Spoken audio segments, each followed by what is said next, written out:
So it has been quite a crazy past couple years for the Las Vegas Raiders, and this offseason, it really seemed like they were making moves that were going to lead to this team being one of the better teams in the NFL. You look at them signing ex-Patriots offensive coordinator Josh McDaniels. They then, of course, come in, give Derek Carr a 3-year, $120 million extension, $40 million a year, basically showing their confidence they have in Derek Carr. And the biggest move of the offseason for not only the Raiders, but probably one of the biggest moves in the NFL was the Raiders trading a first and second round pick to the Green Bay Packers for Davante Adams. Me as a Packers fan, I was very sad to see Davante go, and I think right now when we look at that Davante Adams trade, it didn't help either team. Right now the Packers are struggling, the Raiders are also struggling as well. And when we look at the Raiders right now, sitting at 2-6 right now in the AFC West, Davante Adams has not been able to lift this offense to the next level. However, when you do look at this offense and how they've been playing so far this year, it's not like Davante hasn't produced. He's had lots of very productive games, especially this past week, 140-something yards. We've seen him produce mostly consistently. But right now, the Raiders have the 14th ranked scoring offense in the NFL, only averaging 22.9 points per game. So the question is, if you already had, Hunter Renfrow, Darren Waller, Josh Jacobs, you bring in Davante Adams, the best receiver in the NFL, and you're still not able to be a above average passing offense, scoring offense in the NFL, I think part of this blame has to go to Derek Carr, because I think if you were to give a guy like Aaron Rodgers the weapons that Derek Carr has, if you just flipped Aaron Rodgers in for Derek Carr, I think the Raiders would be a top 5, top 10 offense in the NFL, because right now Rodgers is clearly struggling as well, but he has no one to throw to. Lots of guys injured, lots of rookies, lots of young players who are very inexperienced, but Derek Carr has not, I think, lived up to the level and expectations the Raiders had for him, for the fact that they're paying him $40 million a year.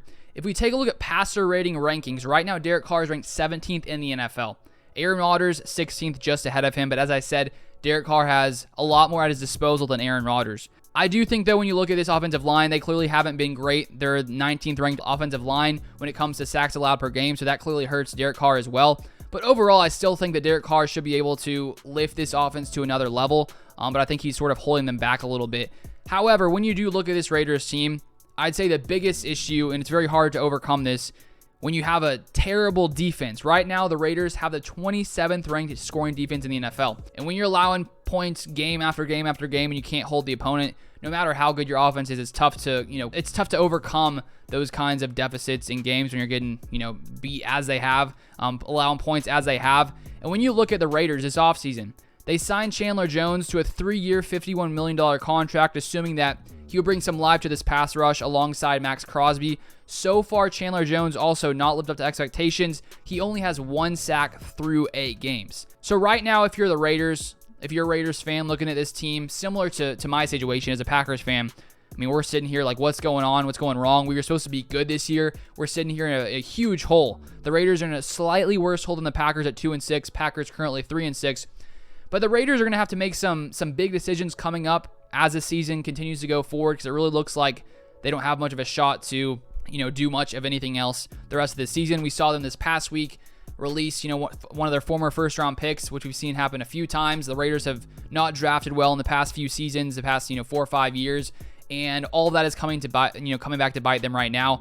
And it really seemed like I thought Davante going to the Raiders would be a top team in the NFL. I thought, yes, Derek Carr is not Aaron Rodgers, but give Derek Carr Davante Adams, and he'll probably, take his play to the next level. That just really hasn't been the case. And so I think if you're Davante Adams right now, you're thinking to yourself, man, if I wouldn't have left Green Bay, I had a pretty good thing going there.